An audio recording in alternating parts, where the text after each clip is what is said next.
Je suis très reconnaissante au secrétaire général des Nations Unies, à Genève, ainsi qu'au directeur exécutif de l'IDAR, qui vient m'inviter à être parmi vous aujourd'hui pour entreprendre et poursuivre ce dialogue qui aura lieu dans quelques minutes. Mais pour l'instant, je voudrais vous livrer quelques remarques très générales et peut-être faire un récapitulatif historique de ce qui, à mon sens, a permis l'évolution technologique dans l'histoire de l'humanité. Remontons à l'époque de la dernière époque glaciale. Il y a eu certes des périodes intermédiaires, même si l'Homo sapiens était déjà sur Terre à l'époque, toutes les traces, toutes les données, toutes les informations que nous avons pu recueillir, faisant état des progrès de la civilisation, remontent à quelques... Al acabarse esta última glaciación, empezó a salir esa gran cantidad de agua que estaba congelada en los continentes, cuando empezó a regresar al mar, y llegó un momento en que se tenía un clima mucho más benigno, una situación mucho más conveniente para que la vida pudiera convertirse o se desarrollara de manera sedentaria, para que los seres humanos dejaran de ser nómadas, dejaran de estar siguiendo a los animales para poder sobrevivir y pudieran asentarse ya en eso que fueron los paraísos terrenales de los principios de las civilizaciones humanas. Se dan, sabemos mucho, en Mesopotamia, en el Éufrates y el Tigris, se da en el Río Amarillo en China, se da también en el Nilo, pero también hay muchos otros lugares como el mismo Valle de México, en donde hay esos paraísos terrenales. Esos paraísos terrenales eran lugares benignos de clima, con abundante agua y abundante flora y fauna. Al tener esa abundancia de flora y fauna y de agua, las personas llegaban, esos grupos, esas hordas, esos grupos pequeños, se habla que son de 40, 50 personas las que los constituían, van llegando a estos valles y se van volviendo sedentarios. Y al volverse sedentarios, empieza el desarrollo civilizatorio, empieza la innovación, empieza a usarse la tecnología, y es esta tecnología y esta innovación la que va haciendo poco a poco que las sociedades humanas vayan avanzando. Empieza primero, se encuentran el alimento, ven cómo funciona la reproducción de los alimentos, la reproducción de los animales seguramente ya la conocían, y empieza el cultivo, empieza también el pastoreo, empiezan los animales domésticos, empiezan a desarrollar otro tipo de formas tecnológicas que las voy a decir en desorden porque no las podría yo decir en orden, algunas obviamente también por desconocimiento. Empieza, por ejemplo, la irrigación, empieza el arado, empieza el control y conducción del agua, pero también empieza la escritura, se empiezan a manejar los números, empiezan obviamente el vestido, la vivienda, ya se vuelven sedentarios, ya hacen viviendas más permanentes, las herramientas primero son pétreas, pero después aparece la edad de bronce, ya se usa el bronce, después aparece el hierro, y estas sociedades van, por supuesto, la cerámica, y van avanzando, y van avanzando. Todos esos avances son gracias a la tecnología y a la innovación. Esa tecnología sigue avanzando, aprenden a flotar en el agua, aprenden a transportarse en el agua, empieza la navegación, seguramente primero en troncos, en cortos lugares, y se va desarrollando, aparece la navegación de vela, es un gran invento, un gran descubrimiento, un gran avance tecnológico, empieza a transportarse las personas y las mercancías en esa forma. El comercio, por supuesto, ha empezado antes, empezaba como trueque, desarrollan la moneda, los números, encuentran el cero, y van desarrollando el conocimiento, la tecnología va impulsando el desarrollo de estos países. Brincándome etapas, es la navegación la que globaliza en su momento al Mediterráneo, que es el origen de la cultura occidental. Esto probablemente tenga 2500 años, un poco más. El comercio fenicio que se desarrolla en todas estas ciudades. Hay una actividad pacífica dentro de un ambiente comercial, que es lo que transforma todos estos países. Obviamente hay cambios étnicos, hay cambios culturales en todo este camino. Y continúan los desarrollos. Viene el inicio de la ciencia, viene también la historia, la literatura, las artes empiezan a desenvolverse. Hasta entonces, hasta que los romanos descubren el arco y ven cómo trabaja y de ahí salen a la bóveda, las construcciones tenían que ser a base de construcciones monolíticas o grandes troncos, grandes árboles, y es con los romanos que viene un gran avance tecnológico en la parte de arquitectura y se desarrollan en esa forma con el arco los acueductos. Entonces ya el agua se transporta a través de acueductos construidos, se construyen caminos, se construyen puentes y así sigue, canales, se construyen muchas cosas a través de estos avances tecnológicos. Entonces vemos siempre la presencia de ciencia, tecnología e innovación, que es la que va avanzando a la sociedad. Pero sin embargo todos esos 8 o 10 mil años siguen siendo las sociedades fundamentalmente agrícolas. Quiere decir que la mayoría de la población se dedicaba a las actividades agrícolas, a las actividades primarias, a la producción de alimentos, a la producción trabajando en algunas canteras para la piedra, para las construcciones, trabajando también en algunas minas para el desarrollo de los metales, tanto preciosos como secundarios. Entonces la sociedad sigue evolucionando y no es sino hasta después de, no sé, 8.000 años, 9.000, no sé cuántos, que llega esa tecnología a ser una revolución completa. No es una evolución que va avanzando dentro del mismo sistema, es una revolución que transforma totalmente la forma de vida y los paradigmas de la sociedad agrícola, y esa es la revolución industrial. La revolución industrial, que tiene 2 etapas, aparece primero con los motores de vapor. Ese motor de vapor permite que el hombre se empiece a mover de otra manera, que se comunique de otra manera y se transforme el mundo con ese motor de vapor. Ese motor de vapor se da pie al inicio de los ferrocarriles. Entonces la transportación a través de ferrocarril viene producto del motor de vapor.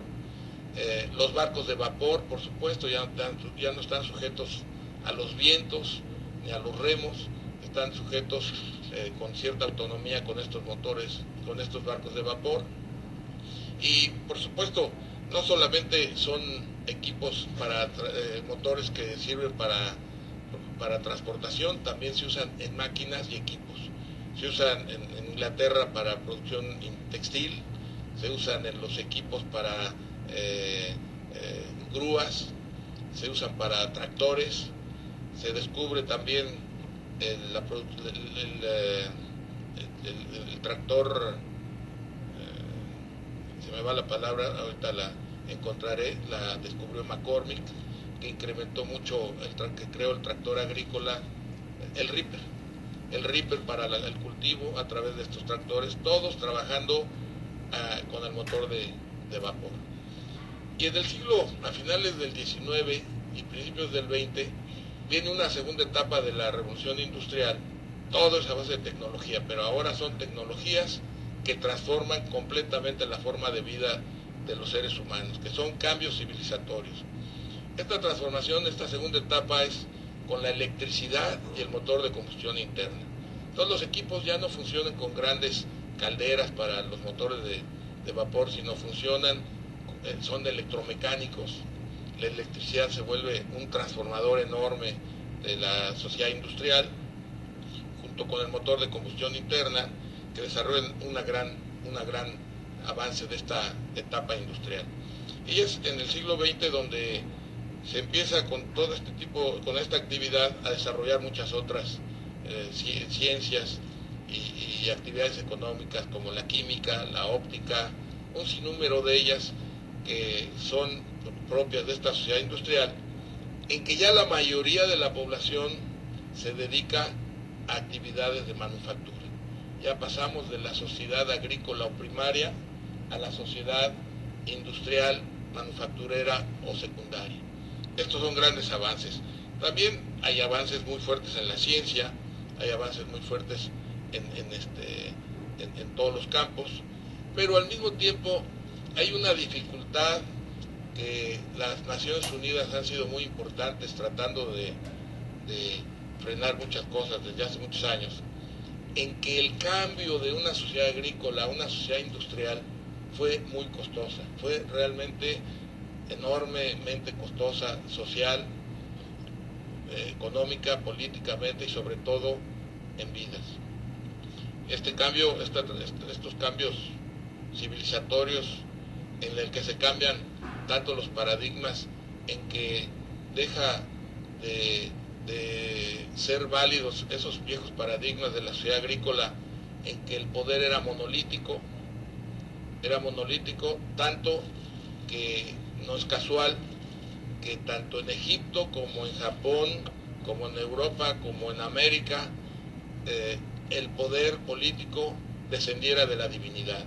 Se juntaba el poder político con el poder religioso, con el poder económico y el poder militar.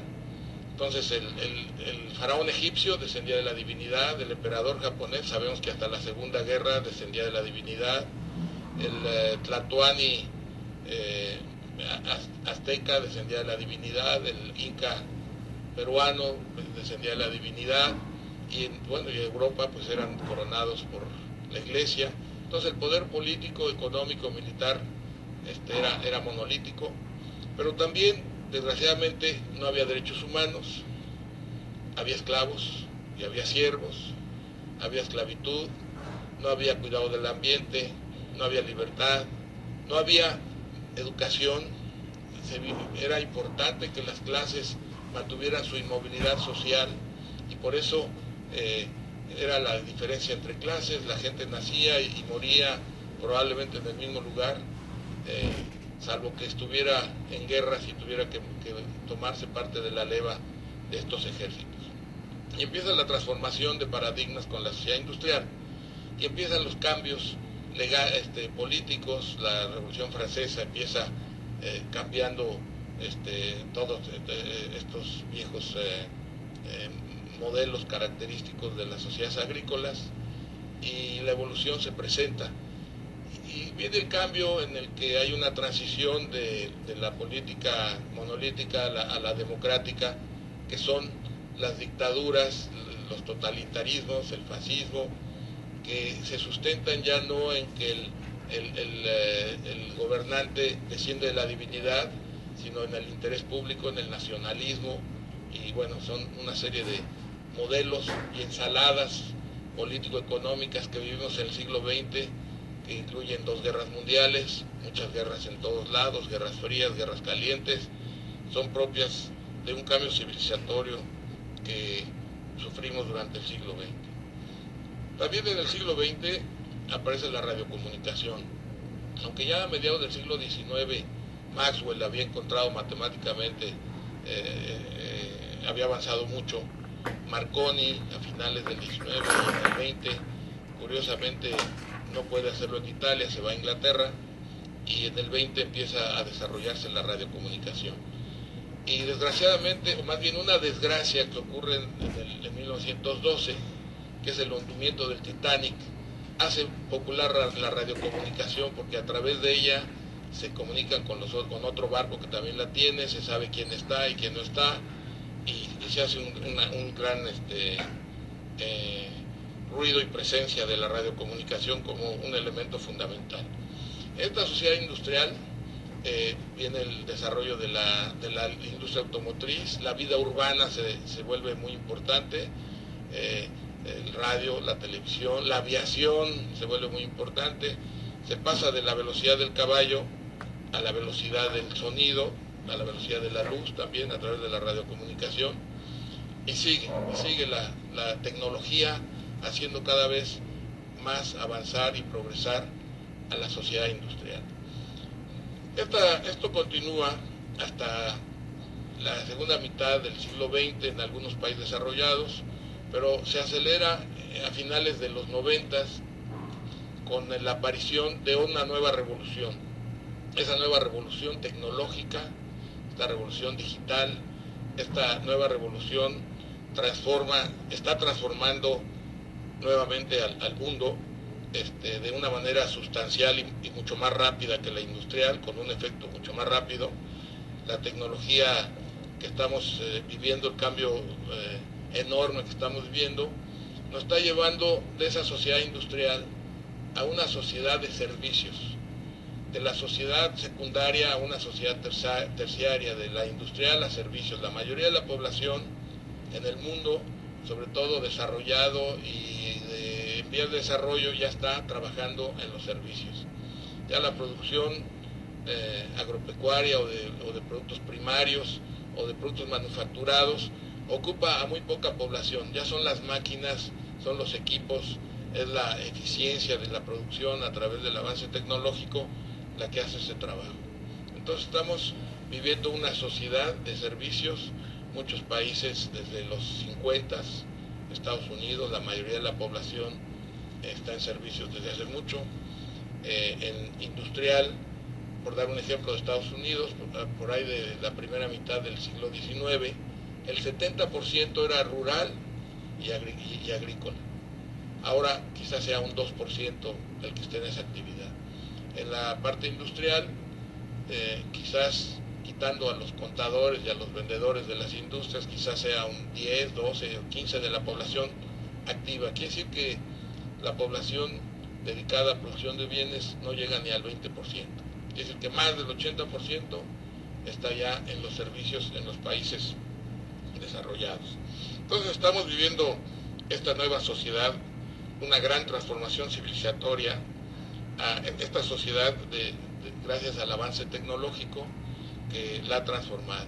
Y ese avance tecnológico, pues fundamentalmente son la red de telecomunicaciones que permite el conducir el sistema nervioso o circulatorio de esta nueva civilización, que con el avance de las computadoras, que ha sido muy importante, son todas ellas palancas de los cerebros, palanca del conocimiento, palanca de la acción de las personas, y el desarrollo del Internet. El desarrollo del Internet ha transformado, junto con estos otros elementos, tan profundamente que han creado una nueva revolución, esta revolución de servicios. Claro, aquí lo que más preocupa es que se pueda conducir este cambio, que no vemos que se esté dando, con conocimiento, que se difunda y que se conozca bien en qué consiste el cambio y se conduzca para evitar las grandes crisis que provocan los cambios civilizatorios. Si nos podemos analizar el cambio de sociedad agrícola e industrial, que tuvo guerras mundiales, guerras civiles, revoluciones, cambios, golpes de Estado, experimento con sistemas económicos y sociales de un tipo y de otro, y que desgraciadamente fueron muy costosos socialmente. Ahora, lo importante de esta nueva civilización es que es una civilización generosa y virtuosa. Generosa porque se sustenta no como la sociedad agrícola en la explotación del hombre y de la tierra, sino que ésta se sustenta en el bienestar de los otros, se sustenta en que los demás tengan conocimiento, en que los demás estén educados, en que los demás sepan cómo hacer las cosas, que las demás personas estén preparadas y que formen parte de la modernidad, que estén incorporadas a la modernidad, que estén incorporadas, para decirlo de una manera vulgar, al mercado, que estén incorporadas a la economía. Es decir, a diferencia de la sociedad agrícola, pues quizás debería yo de comentar cuáles son los paradigmas, en mi opinión, de esta nueva civilización. Los paradigmas de esta nueva civilización son la democracia en contra del poder monolítico absoluto, la libertad, eso ayuda a la innovación y a la creatividad y a la imaginación, es propio de esta nueva civilización, la diversidad, la pluralidad, la movilidad social, los derechos humanos, el cuidado del medio ambiente, la globalización, la competencia, la tecnología, la productividad. Y bueno, es muy importante aquí señalar además la seguridad social, y que a través del desarrollo acelerado que está teniendo esta civilización, sobre todo ahora del internet y de la banda ancha, y de que sean accesibles, y ese es un trabajo que se está desarrollando por parte de las Naciones Unidas en el ITU, el Instituto de Telecomunicación Unidos, creo que lo describí mal, la UNESCO, y cuyo objetivo es dar acceso universal a la banda ancha, dar acceso universal a la tecnología, dar acceso universal a la conectividad, a estar conectados. Ahora la palabra es conectados, y es connect to be, connect to compete, connect para aprender, conectarse para saber, conectarse para estar en igualdad de oportunidades, conectarse para la salud, conectarse para el comercio, para los negocios, para el entretenimiento, estar conectado. Y bueno, este es uno de los proyectos, pues es el objetivo principal de haber formado esta comisión de banda ancha por parte del ITU y de la UNESCO, para poder buscar este acceso universal. Este acceso universal está en proceso, sabemos, acelerado. Los Estados Unidos acaban de poner un programa que se llama Connect to Compete, otros puede ser conectar para crecer, etcétera, pero lo importante es tener una conexión para poder tener igualdad de oportunidades para toda la población. Lo que nosotros estamos haciendo en México y en Latinoamérica, en virtud de que no hay un precio accesible a comprar una computadora al que está desempleado o al que está a nivel de pobreza, y sobre todo a niveles de pobreza a veces muy extremos en nuestros países, estamos creando bibliotecas digitales para que, en lugar de que vayan a una biblioteca a leer un libro y a pedirlo prestado, están buscando un lugar donde haya libros y que se le puedan prestar, vaya y tenga un ambiente para la lectura, tenga un ambiente para navegar, en que vaya a navegar gratuitamente con equipos de computación que puedan ser de alta velocidad, y que se le presten laptops para llevar a su casa. Entonces el concepto de que en lugar de prestarle libros como antes, se le presten laptops. Pero, ¿qué significa? Ya no voy a tardar mucho porque creo que necesitamos platicar pronto. Bueno, pues que desgraciadamente ya se ven graves problemas en esta situación, que esta tecnología ha sido tan rápida y ha creado tanta productividad, de manera que se producen tan fácilmente bienes, se produce tan fácilmente inclusive riqueza, que desplaza a mucha gente. Entonces está creando un desempleo, y es un desempleo que se está generando porque no empujamos o no reestructuramos o no hacemos cambios estructurales a fondo para resolver ese problema. Y es un problema que se vuelve más delicado en los jóvenes. En los jóvenes hay países con grandes niveles de desocupación a pesar de su gran desarrollo. Entonces yo diría que lo que tenemos que hacer es imaginar en dónde va a estar el empleo en 10 años, cómo va a ser el empleo, qué actividades son las que generan esos nuevos empleos, y impulsar económicamente la actividad económica de esos sectores para que se generen nuevos empleos. Por ejemplo, es claro que uno de los campos obvios es la tecnología de la información. Será un lugar donde inclusive las pequeñas y medianas empresas van a estar usando esta tecnología. Afortunadamente para ellas, como está ya trabajándose en este campo, es que las pequeñas y medianas empresas no tengan que tener computadoras, ni centrales de datos, ni tengan que tener equipos y gente muy preparada, sino que a través de las empresas de telecomunicaciones, en la llamada nube, sin necesidad de tener computadora, usa los servidores de las empresas de telecomunicación o dedicadas a esta actividad, y los centros de datos también de estas empresas, de manera que no requiere ni equipos, ni inversiones, ni gente capacitada para entrar a este mundo de las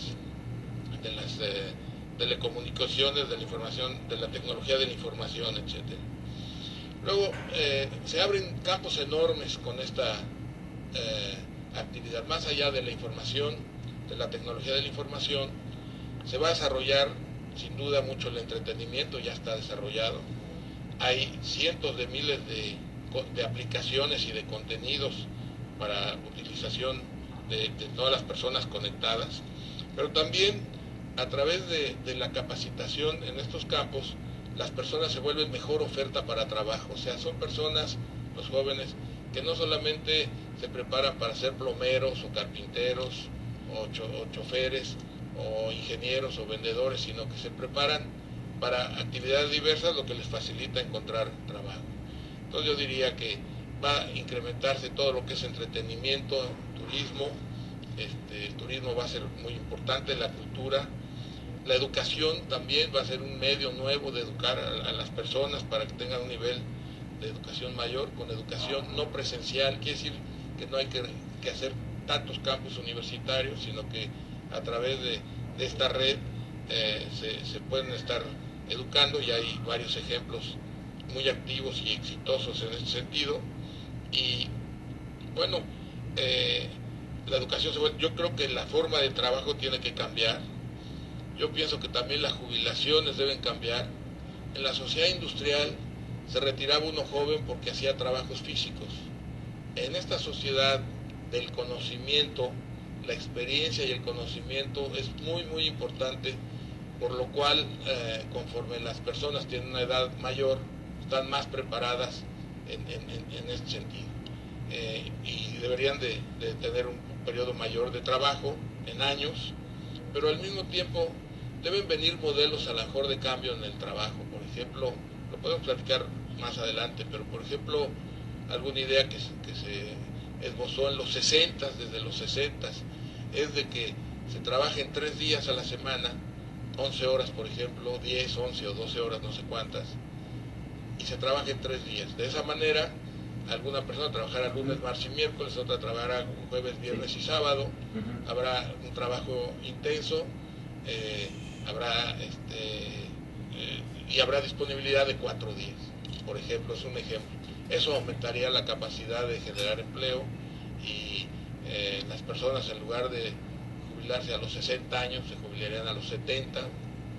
Yo estaría jubilado, pero sería jubilarse a los 70 años, no a los 60. Entonces yo creo que hay muchos cambios que hacer, muchos son estructurales, importantes, pero tenemos que hacerlos muy rápido para evitar que siga el deterioro y los problemas que estamos viendo y que estamos viviendo. Yo creo también que la sociedad civil va a tener que asumir más actividades. Yo creo que así como en la sociedad agrícola el Estado lo era todo, el gobierno monolítico era el poder económico, político, tal, yo creo que conforme sigamos avanzando, los gobiernos tendrán que asumir menos actividades y dejar que las hagan los privados, con asociaciones público-privadas, con algún otro tipo de actividades que se hagan de otra forma, porque, bueno, primero no es la vocación de los gobiernos ni de los gobernantes muchas de estas actividades, y segundo, porque la tentación de que la recaudación fiscal y las posibilidades de financiamiento y de crédito se usen con fines electorales, o con fines de mejorar la popularidad, o con fines de corto plazo, son muy tentadores. Y eso pues ha llevado a que, a pesar de que en Europa, por ejemplo, la incidencia fiscal, quiere decir lo que los gobiernos toman del Producto Interno Bruto para impuestos, no han sido suficientes, e inclusive llegan a déficits que conocemos todos altos, a deudas muy altas, y que establecen sistemas de bienestar insostenibles por razones de tipo político más que con una visión de la realidad en cuanto a cómo debe marchar la economía. Y como no son sostenibles, pues entramos en las crisis que estamos entrando ahora. Entonces yo diría que evitar que esos gastos sean clientelares y que sean ineficientes, y tener más espacio para que la sociedad civil y la inversión privada, y por inversión privada no solamente hablo la de los empresarios, sino los grandes fondos de jubilación de todas las personas que se usen para promover el desarrollo de los países, para inversión que el Estado tiene agotado por sus presupuestos comprometidos para otros fines, que pueda abrirse este campo. Y teniendo en cuenta que ya hablé mucho y que ahorita va a haber un diálogo, les agradezco mucho su atención. Muchas gracias.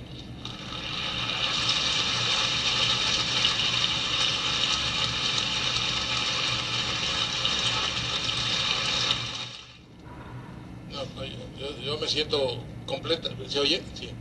Completamente normal, me veo normal, lo que pasa. Completamente normal, tengo una familia que es lo que más vale de todo lo que cenamos todos los lunes, ahí están mis 6 hijos, tengo 19 nietos, tengo muchos amigos desde la preparatoria, entonces yo me siento más que normal, yo que lo demás es lo de menos. Vous avez une légende personnelle, beaucoup disent que vous conduisez votre voiture souvent, que vous essayez vraiment de vivre normalement, c'est le mot. Comment est-ce qu'on arrive à ça quand on représente tellement de puissance financière? Yo creo que cuando no se confunde lo que realmente vale, probablemente hago unas tonterías o locuras, pero nosotros estamos convencidos de que cuando alguien tiene privilegios de cualquier tipo, eso es responsabilidad y compromiso. El privilegio puede ser profesional, puede ser económico, puede ser político, puede ser un gobernante, puede ser un científico, un maestro. Yo creo que esos privilegios son responsabilidad y compromiso. Mesdames et messieurs, le principe donc c'est que toutes les questions sont ouvertes. Dans un instant, nous allons nous rendre à New York où là aussi des correspondants, ils sont très nombreux aussi, pourront poser les questions qu'ils souhaitent.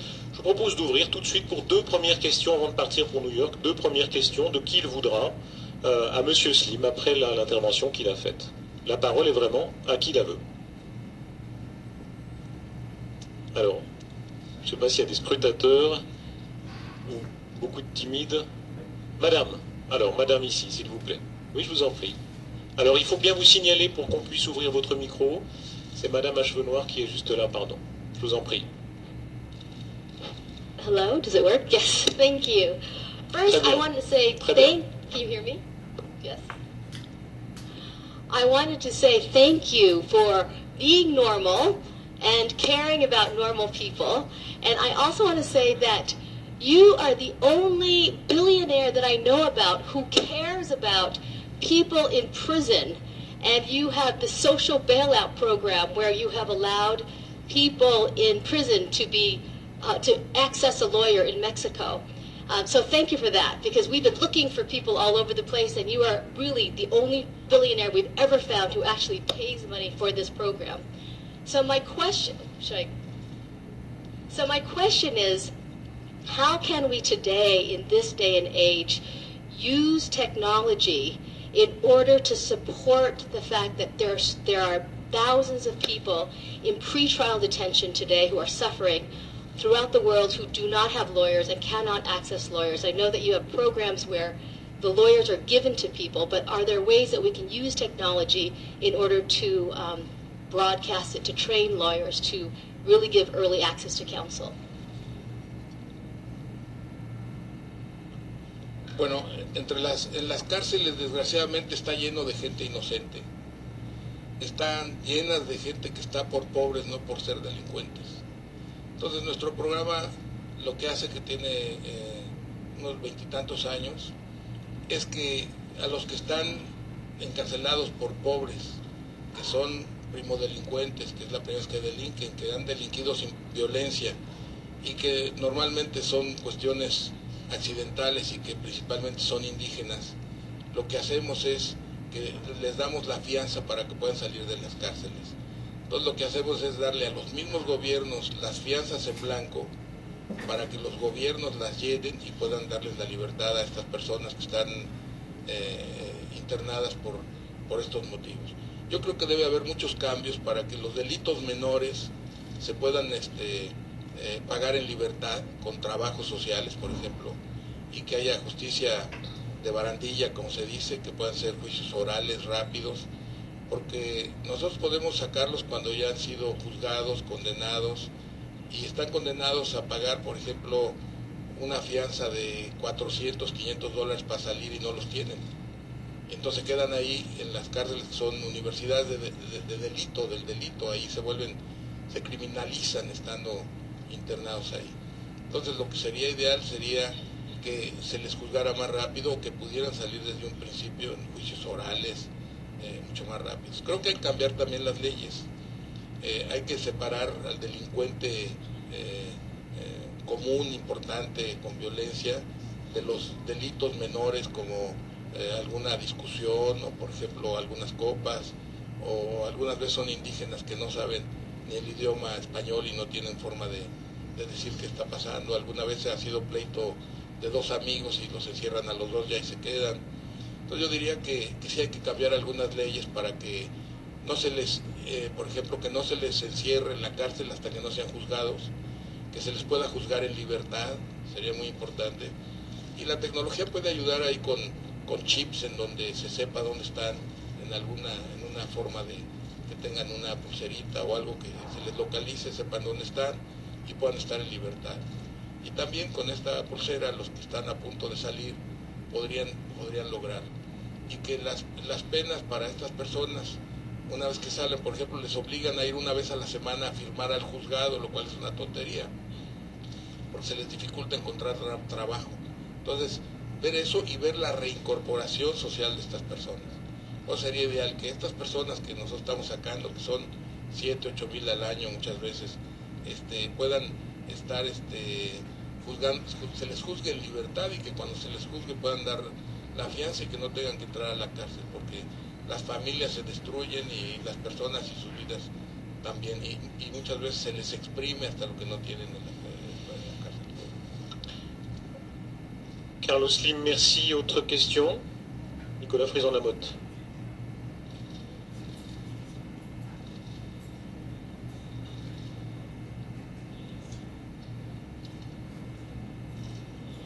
Le micro, on ouvre le micro un instant et voilà. C'est bon, merci. Excusez-moi. Donc je suis un ancien de l'UNITAR moi-même et j'ai participé à un certain nombre de projets et de programmes.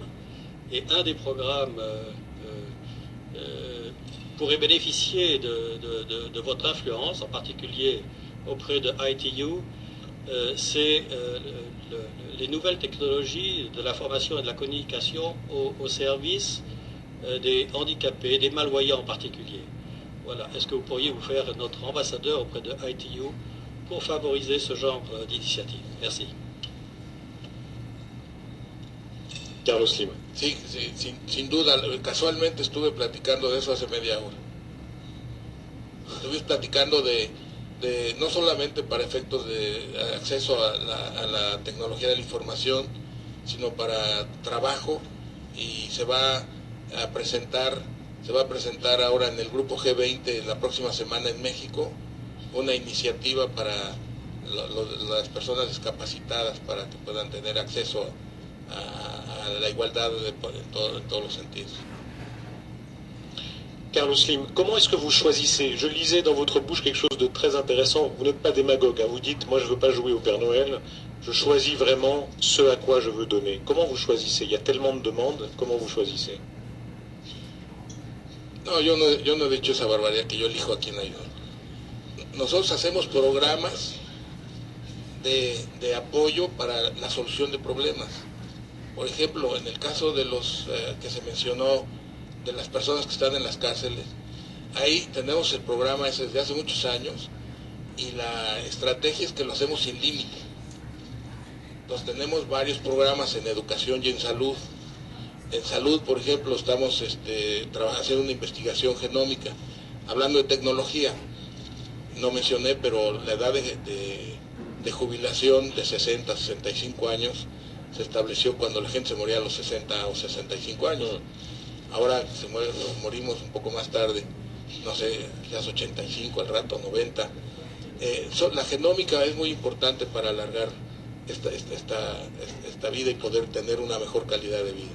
Entonces tenemos programas y esos programas los hacemos sin presupuesto. O sea, cuando abordamos un proyecto lo hacemos con un sentido de urgencia importante y sin límite financiero.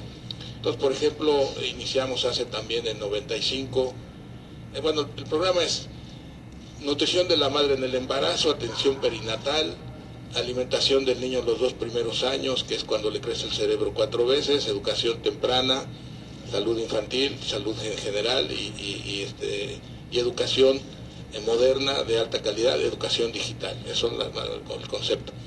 Lo de la nutrición lo tomó el gobierno desde 1995 para la madre y el hijo. Lo demás lo trabajamos nosotros en lo que podemos. Pero, por ejemplo, tenemos un programa de salud extramuros en donde trabajamos conjuntamente con los centros de salud del gobierno y con los doctores cirujanos del país que aportan gratuitamente su tiempo. Y nosotros lo que hacemos es poner materiales, instrumentos y viáticos. Y empezamos con 2.000 operaciones, el año pasado hicimos 170.000. Pero hacemos esos proyectos sin un límite, sin decir, bueno, hacemos 5.000 este año, sin un presupuesto. Entonces lo que hacemos lo hacemos de esa forma. Yo creo que los programas sociales son muy importantes,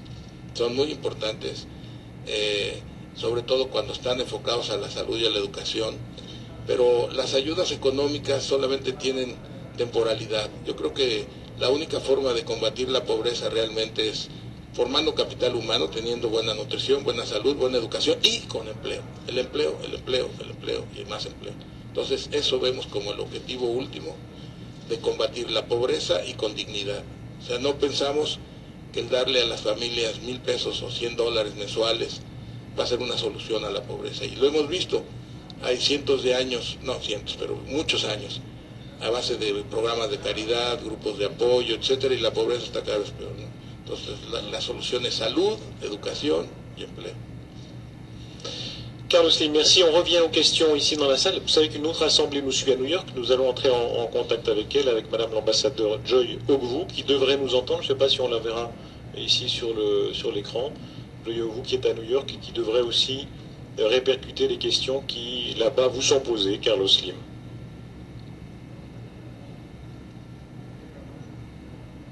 Si ça marche. Oui, on commence à entendre.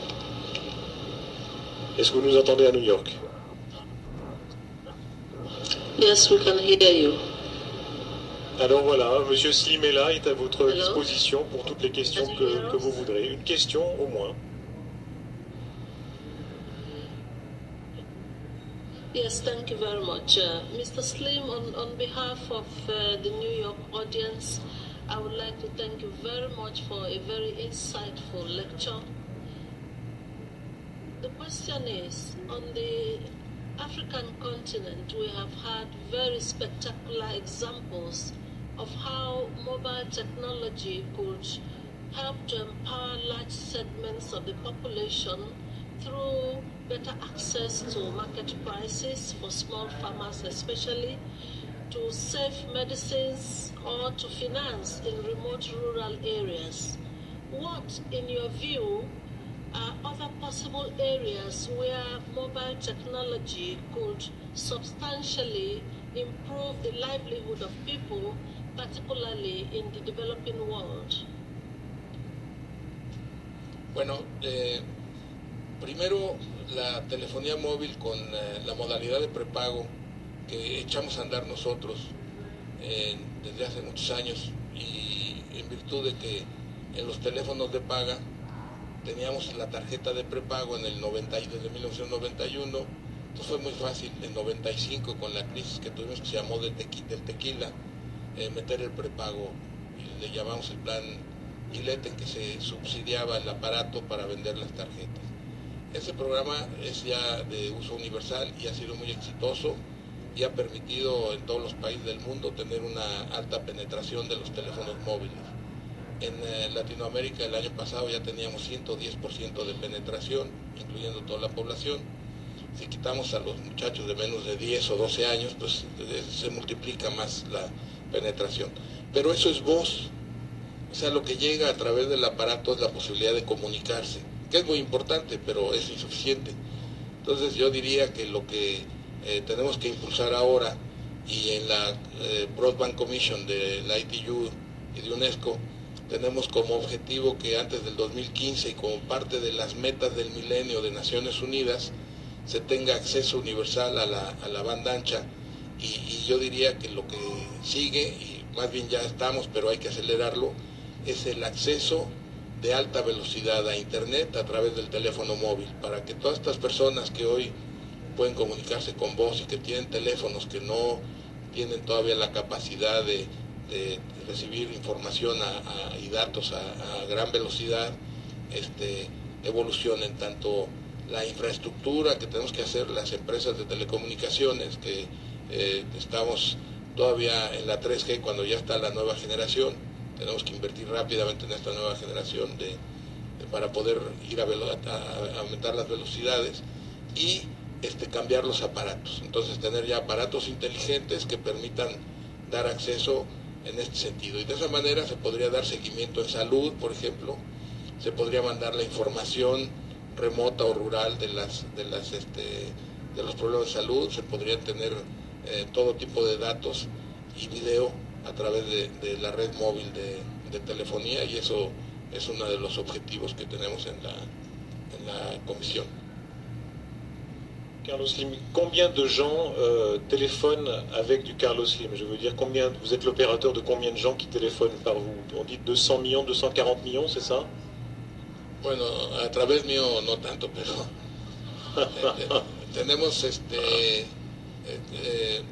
como 300, un poco más de 300 millones de servicios, o sea, teléfonos móviles 240 millones, de ellos 21 son en Estados Unidos, por cierto, entre las minorías de Estados Unidos.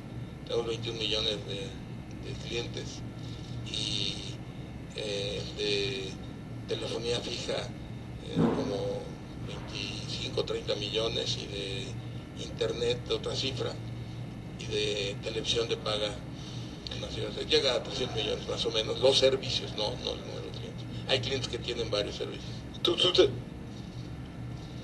Tout à l'heure, vous me montriez votre téléphone mobile, je ne sais pas s'il est encore dans votre poche, c'est un vieux BlackBerry pas très particulier, hein? Vous l'avez là encore? Nada más que me lo hayas quitado. Bon, il n'a rien de très particulier, hein? C'est un objet qui a changé nos vies à tous. Vous êtes sans doute l'observateur le plus averti de ce qui peut très vite changer l'étape suivante. Ces prochaines années, qu'est-ce qui peut changer? Qu'est-ce qui va changer nos vies avec ça? Sí, bueno, señalaba que en nuestros países y en África, me imagino que es todavía más bajo, creo que a nivel mundial solamente el 12% de la población, de los teléfonos móviles son inteligentes. En Estados Unidos yo creo que andará arriba del 50%. Entonces lo primero es que la población que hoy tiene teléfonos tontos, vamos a decirle de alguna forma, que solo dan voz, cambien a estos teléfonos. Eso va a ser muy importante. Y por supuesto todo lo que estos aparatitos, a través de ellos se puede obtener. Entonces lo importante no es que sea una plataforma u otra. Tenemos que tener todas las plataformas y poderle ofrecer al cliente lo que necesita, cuando necesita, y al mejor precio y condición de calidad de servicio que sea necesaria y suficiente. Por ejemplo, en Brasil tenemos algún proyecto en donde la conectividad en zonas muy remotas, 22,000 poblados, se dio con satélite. Entonces habrá lugares donde se haga con fibra óptica, otras con cable, otras con cobre, otras con tecnología celular y otras con satelital. Entonces lo importante es conectar a todos. Y algunos, como señalé en la plática, que no solamente tengan la conexión en su casa, sino que puedan tener lugares como estas bibliotecas digitales a donde acudan gratuitamente, bibliotecas públicas digitales donde acudan gratuitamente a navegar, tomar cursos, convivir con otras personas que lo están haciendo y llevarse prestadas las computadoras. Carlos Slim, merci. La suite des questions, monsieur. Alors, bien vous annoncer, voilà, monsieur ici avec le micro ouvert. Sí. La parole à vous. Sí, soy de Chile. Usted con frecuencia tiene encuentros con líderes políticos, convive con ellos en comisiones, en lugares diversos. ¿En qué medida cree usted que este cambio civilizatorio digital impactará en el hacer de la política? O en otros términos, ¿qué es lo que le falta a los líderes políticos para entender dónde estamos? Bueno, estamos aquí en confianza, ¿verdad?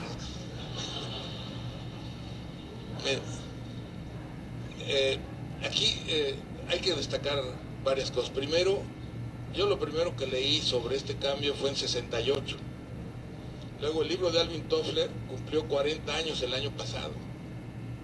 Los que mejor han entendido el cambio, yo diría que son los chinos, que están pasando de una sociedad rural, agrícola, que estaba en el autoconsumo, a una sociedad moderna, de tecnología avanzada y con una actividad industrial intensa, pero viendo producir bienes de valor agregado más alto. Pasaron ya la etapa del valor agregado en el que tenían que tener salarios muy bajos, bueno, todavía están en ella, pero están en transición, salarios muy bajos para ser competitivos y exportar y ser un poco de alguna forma la fábrica del mundo, aprovechando las aperturas de todos los otros países comercialmente, con un concepto de globalización demasiado abierto.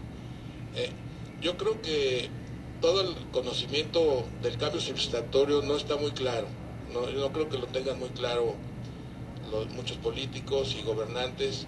Yo creo que es muy importante que lo conozcan más a fondo.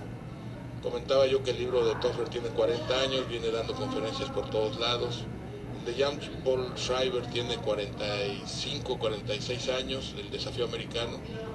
Y bueno, pues ya se ha hablado mucho de este asunto, pero como son cambios estructurales los que tienen que hacer los países, sobre todo los desarrollados, que pueden tener un costo político muy fuerte, yo diría que primero que lo entiendan bien, pero no solo ellos, sino que lo entienda bien la sociedad también, para que pueda aceptar los cambios más fácilmente, porque todos tenemos miedo al cambio cuando no sabemos qué es ese cambio. El miedo es producto de la ignorancia o del desconocimiento de las cosas. Cuando hay algo nuevo que lo conocemos, pues no nos da miedo, pero si estamos viendo que provoca desempleo y que pasa esto otro y que pierde el trabajo, que se deteriora la actividad, etcétera, se vuelve un problema. Y hacer los cambios con una visión de este tipo, pero por ejemplo, uno de los cambios fundamentales que hay que hacer para la sostenibilidad de la política de bienestar es subir la edad de jubilación y de repente la bajan, ¿verdad? Yo creo que debe ser más alta y que se pueda dar a cambio de una edad de jubilación mayor, por ejemplo, horarios más relajados de trabajo, que en lugar de trabajar 40 horas se trabajen 35, 30 y tantos, y eso puede hacer esos cambios. Primero, pero de todas maneras, lo primero que ya se está imponiendo, la misma realidad y la misma tecnología se está imponiendo, es en la educación, en la salud, en otras actividades como comercio y banca. Ahí vemos Amazon cómo está siendo tan exitosa y cómo las librerías tradicionales están sufriendo en Estados Unidos porque no pueden seguirle o competir con ella. Y esto se va a seguir dando en varias actividades. Pero yo diría que lo que es indispensable en los gobiernos es, antes que nada, aunque no den pasos más importantes, antes que nada es que el gobierno se introduzca a la tecnología y a la modernidad con lo que le llaman el e-gobierno, ¿no? Que el gobierno se pueda manejar a través de las redes. Eso sería uno. Y luego los servicios de educación y de salud serían muy, muy baratos a través de la red. no habría que construir campus, las conferencias las darían a lo mejor las gentes más notables, mejores con fines didácticos, los que se les facilite más la enseñanza, y los machos serían una especie de conductores de ello. Ahí está la Khan Academy, no sé si la conocen, Khan Academy, que empezó desde un punto de vista así un poco por razones familiares y amistosas con sus sobrinos de Salman Khan, y que ahora tiene 1 billón de visitas ya, 1 billón de visitas, tiene 6 millones de personas tomando el curso, tiene 3,000 cursos, y sus cursos ya se dan en 15 escuelas, ¿no? Entonces yo creo que hay que aprovechar todo eso. Entonces, conocimiento de lo que está pasando. Hablamos, otra de las cosas que estamos viendo en la Broadband Commission es buscar las mejores prácticas, banco de datos, entonces ser un banco de información para que sepa qué se está haciendo en todos los sentidos, en todos los lugares, y cuáles son las mejores prácticas que se están realizando, en qué lugares se está aplicando para la educación y en qué forma, en qué lugar se está aplicando para la salud y en qué forma, para las finanzas, para el negocio. Por ejemplo, el teléfono móvil, ya hay software y aplicaciones para transferir dinero de un lado a otro, de una cuenta a otra, de un teléfono a otro, sin número de cosas que están viniendo y que se están imponiendo por sí solas. La realidad se está imponiendo inclusive a las prácticas anteriores, pero es muy importante el desarrollo y que se por ejemplo, yo creo que de lo más importante, lo mencionaba en la plática, es que los gobiernos estudien, y eso se debe hacer a nivel también mundial, pero cada país tendrá distinta característica, en dónde se va a desarrollar los nuevos empleos dentro de 5 y 10 años, para que desde hoy se esté invirtiendo en esas actividades económicas, para que desde hoy se estén generando esos nuevos empleos. Cuando vimos que hay 50% de jóvenes desempleados en tal lado, o que el desempleo es 20 o 30%, esos son los problemas reales de este cambio civilizatorio. Miren, perdón que me alargue, pero cuando se hace el primer cambio civilizatorio de ser recolectores y cazadores a encontrarnos el paraíso terrenal de la sociedad abundante en alimentos de fauna y flora y agua, a ninguno se le ocurrió, oye, no vamos a seguir de nómadas porque aquí se va a quedar desempleada la mitad, ¿no? El 70%, era una sociedad muy primitiva, muy elemental, y era muy claro que les convenía asentarse ahí y luego organizarse para ver cómo trabajaban, ¿no? Que la sociedad es muy compleja y la economía es muy compleja, no tienen claro qué repercusiones se están dando y sobre todo cómo resolverlas. Y la solución es en los horarios que comentaba yo, que además va a permitir menos transportación, menos horas perdidas en la ida y el trabajo, menos contaminación, más tiempo para la familia, para cultivarse, para estudiar, para educar y para consumir servicios en este mercado que va a demandar que eso ocurra. Ahorita la mejor inversión es combatir la pobreza. Los países que puedan ir, y esto lo está haciendo China, incorporar a la modernidad, al mercado, a la educación, a la vida urbana y al trabajo, a personas que están en el autoconsumo, pues se va a ir fortaleciendo el país. Es lo que ha hecho que China, con 30 millones o 40 que salen cada año de la pobreza, se esté fortaleciendo y creciendo a niveles de 8 o 10%. México, Brasil y nuestros países lo hicieron en los 30s, cuando pasamos de ser países rurales en autoconsumo y agrícolas a países urbanos e industriales. México creció del 32 al 82, 6.2% al año.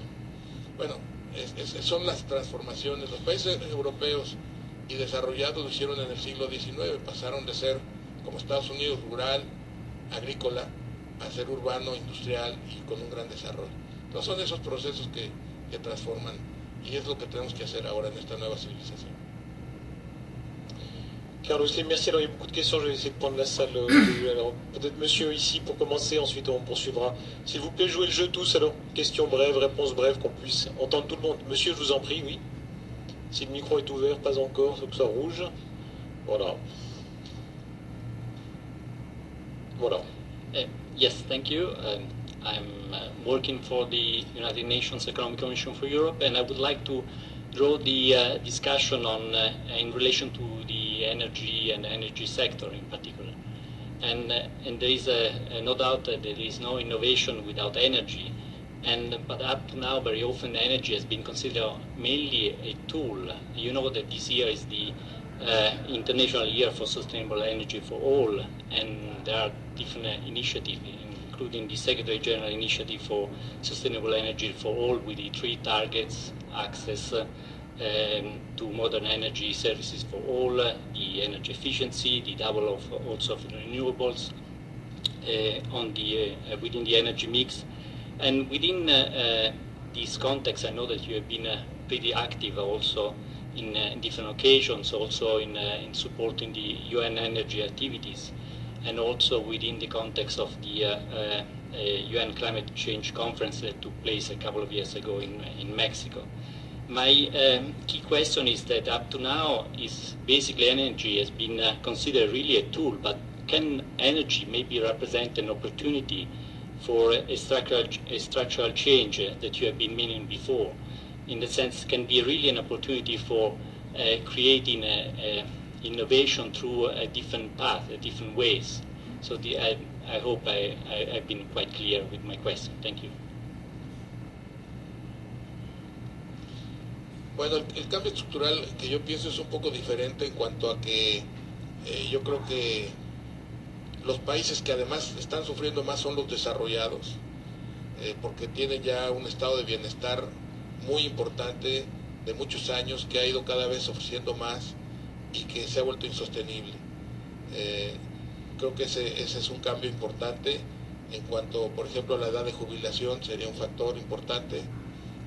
El otro es que estos gobiernos, por decir algo, europeos, para corregir su déficit, hay 3 vías: o suben el ingreso o bajan el gasto, es una, bueno, son 2, y la tercera, más sencilla, para que haya desarrollo y no sea un costo social delicado, es que vendan activos, que vendan sus activos, por ejemplo, autopistas que son gratuitas, que les pongan una cuota y las vendan, que vendan, por ejemplo, los que tienen aeropuertos o tienen o producen energía, que vendan y dejen eso en manos de inversionistas privados. Creo que sería muy importante, porque daría entrada a la inversión, que crearía actividad económica, inversión que no puede realizar ahorita estos gobiernos que están agotados en cuanto a sus posibilidades financieras, y que además resolverían sus problemas de déficit y bajarían su deuda. Entonces yo creo que es más hacia allá, hacia donde hablaba yo cuando hablaba de cambios estructurales importantes en ese sentido. En lo que se refiere a energía, hay mucho que hacer, hay muchas oportunidades que desarrollar, la tecnología tiene que ver, hay que eficientarla. Por supuesto, esa idea, eso que usted plantea, que es un objetivo de Naciones Unidas, dar acceso a la energía a todos, eso es fundamental, y más eficiencia en la generación y el uso de la energía.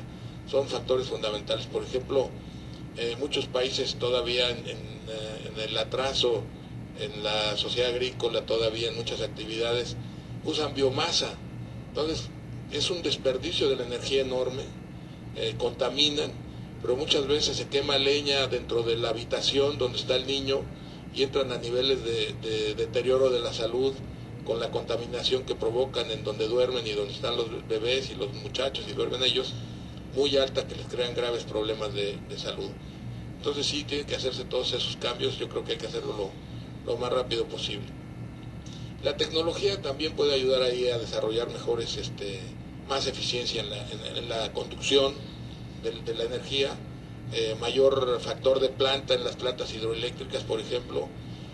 Ya en lugar de hacer grandes presas que inunden mucho, hacer varias presas que no inunden, para cuidar el aspecto ambiental, pero que al mismo tiempo sean muy eficientes y produzcan energía en varios, mejor varias medianas que una grande, ¿no? Eso es muy importante, la energía hidroeléctrica, porque es limpia, es sana, es de muy bajo costo, y sobre todo en muchos países en Centroamérica, por ejemplo, que usan termoeléctrica, podrían usar hidro y revertir el consumo de esas energías. Y la tecnología, sobre todo, yo creo que hay que aplicarla en dos sentidos. Primero, en que sea más eficiente el uso del combustible, ya sea carbón o petróleo, etcétera, o gas, que sea más eficiente, y por otro lado, que se desarrollen nuevas tecnologías. Por ejemplo, el mar, la energía maremotriz que nunca se ha usado, está todo el tiempo el mar en movimiento, es una energía que habrá que buscar cómo se puede obtener, y es a base de tecnología. Veía el otro día unas plantas eléctricas de gas que duplican la eficiencia del uso de los calorífica, que más de la mitad, más del doble de lo usual. Entonces esos caminos son importantes. O hay coches híbridos ya de gas con electricidad para que cuando trabaja gas se recargue la batería. Y por ejemplo, la tecnología en el desarrollo de baterías está avanzando bastante. Lo vemos en los celulares, antes eran unas pilotas y no duraban mucho tiempo. Entonces las baterías, ahí hay mucho desarrollo tecnológico que aplicar también. Carlos Slim, merci. Madame en rouge, si vous voulez bien. Gracias. Usted es sin duda un visionario, y la visión que nos plantea de una nueva civilización de la inclusión, siento que es a la vez optimista pero alcanzable. Me parece que las inversiones de impacto son exactamente eso lo que buscan: poner capital privado para resolver problemas de exclusión, problemas de acceso a vivienda, a microcrédito, etc. Quisiera saber cuál es su opinión sobre las inversiones de impacto. Gracias. Las inversiones de impacto, ¿cuáles son? Perdón. Inversiones de impacto. Creo que es lo que usted siempre ha venido haciendo, pero ahora se le llama como una clase de activos a dineros que se utilizan para resolver problemas de exclusión, sea vivienda popular, educación popular, acceso a microcrédito, microfinanzas, etc. Yo creo que es fundamental que se impulsen muchísimo.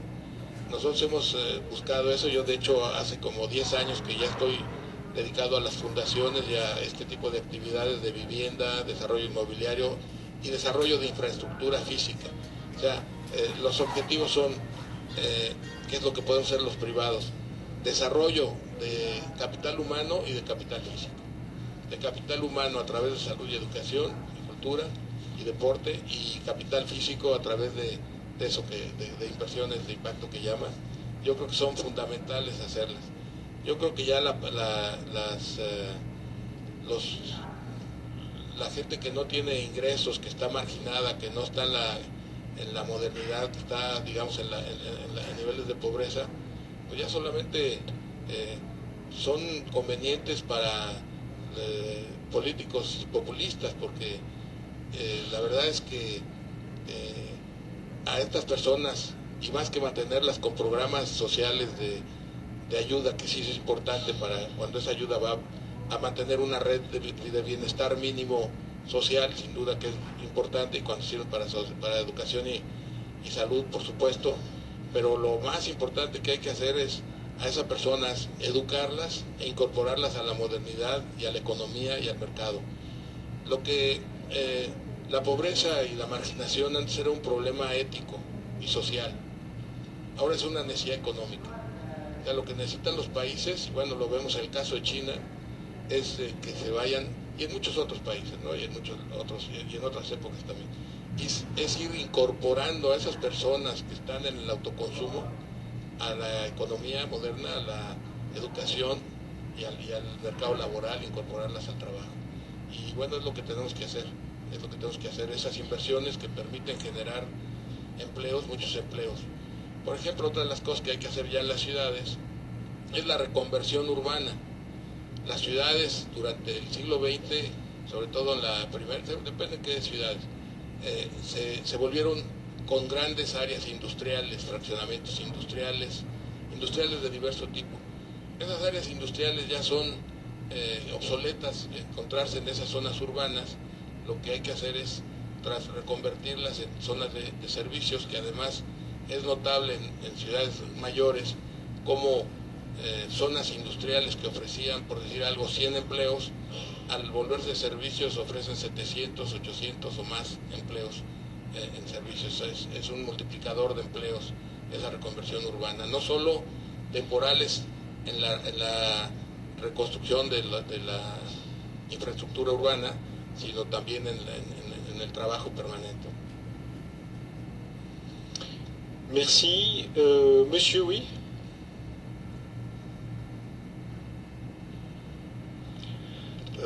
My question concerns pension funds. As you know, their investments went from 0 to about perhaps 40% in stock exchanges, and they are mostly, owned by small investors, pension funds who invest in stock exchange. So actually, I'm one of the founders of the International Corporate Governance Network. We have our conference in Brazil in 2 weeks. We would have liked to invite you as speaker, but I think 2 weeks is not enough. Anyway, this group is $18 trillion. It's a very important group, but unfortunately we are affected, as you know, by electronic quick trading. And we don't know how to reduce the impact of this electronic quick trading. We are investors for the long-term pension funds. So how do you feel about all this?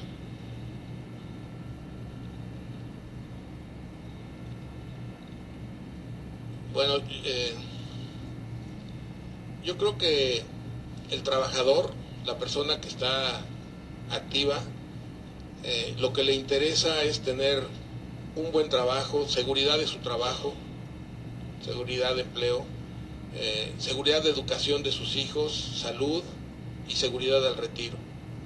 Y creo que es razonable y conveniente, inclusive desde el punto de vista económico, que gaste sus ingresos, que normalmente siempre tiene una aspiración de un gasto mayor. Pero al mismo tiempo, más que ahorrar de ese salario, es el ahorro obligatorio, que es el que usted señala, el ahorro obligatorio que venga por el lado del trabajador o del empleado o de la empresa o del Estado, es fundamental. Es fundamental inclusive que esos fondos se depositen, que existan, que no vayan a la cuenta de pasivo para ser pagados conforme van llegando, sino que se genere ese ahorro, porque esos fondos, como usted señala, que tienen una visión de largo plazo, pueden permitir el financiamiento del desarrollo de una manera muy importante. Entonces yo diría que por su razón misma, por su esencia misma de ser de largo plazo, son fondos que conviene se utilicen en financiamiento de infraestructura, de reconversiones urbanas, de proyectos inmobiliarios, en empresas, con expectativas en sectores dinámicos de la economía, por ejemplo, en bonos, por supuesto, en deuda, si es deuda convertible mejor, para que tenga la seguridad del pago y además tenga la posibilidad de la conversión. Y bueno, pues yo creo que ahí la visión es de largo plazo, como usted señala, y que sí debe invertir en estos valores.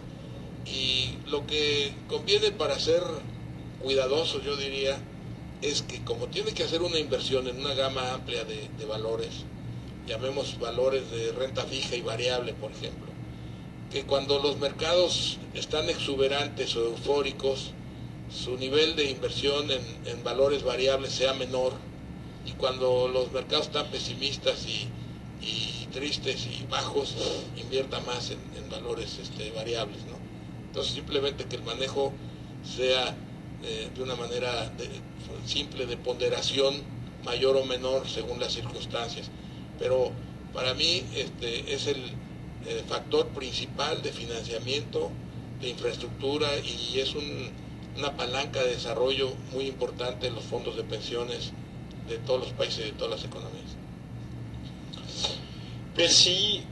Nous nous approchons hélas du terme, alors je vais essayer de balayer plusieurs générations aussi. Et là, il y a monsieur qui était juste un petit peu derrière, oui monsieur, oui, qui lève, voilà.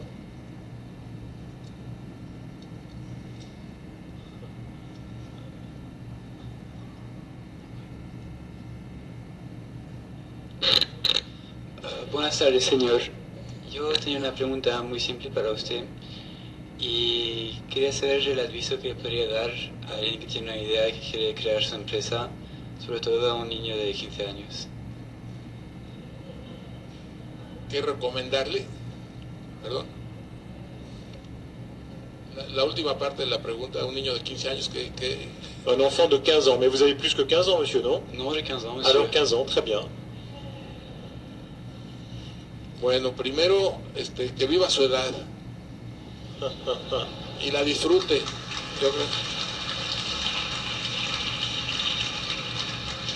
Y depende qué le guste, si me imagino que le gustan los negocios o algo, por eso hace la pregunta, pero yo creo que es importante vivir nuestra edad siempre y al mismo tiempo prepararnos para lo que venga y ver qué vocación tenemos, si queremos ser doctores, queremos ser empresarios o queremos ser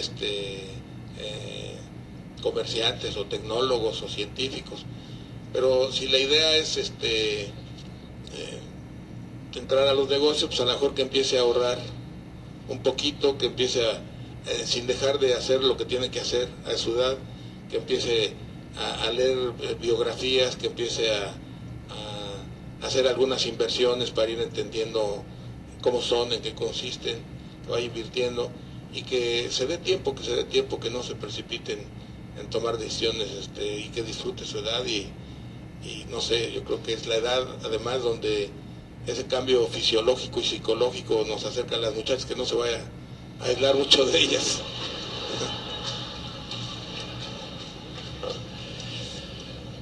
Voilà, c'est difficile de faire plus jolie conclusion que les conseils de Carlos Slim. Quel âge avez-vous, Carlos Slim? Quel âge avez-vous, Carlos Slim, vous? Más de 15. Tengo 72. Vous avez 72 ans. C'est difficile de faire plus jolie conclusion que ça. J'aimerais vous remercier, mesdames, messieurs, très très chaleureusement de votre participation active et sympathique et souriante. Remercier aussi Carlos Lopez, parce que quand je parlais de miracle, effectivement, à chaque fois il se renouvelle, qui est de donner la parole aussi librement à qui la veut, hélas bien sûr dans la limite du temps. Grand merci à vous, à l'UNITAR, à l'ONU, et je rends la parole à Carlos Lopez. Merci beaucoup.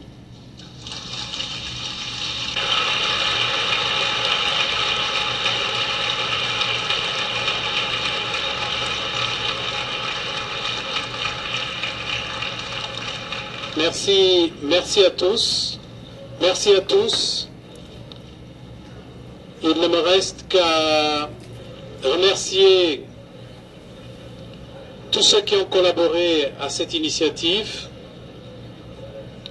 notamment nos partenaires, la Confédération suisse, la ville et le canton, mais aussi la télévision suisse romande à travers RTS, la Tribune de Genève et la Fondation pour Genève. Merci.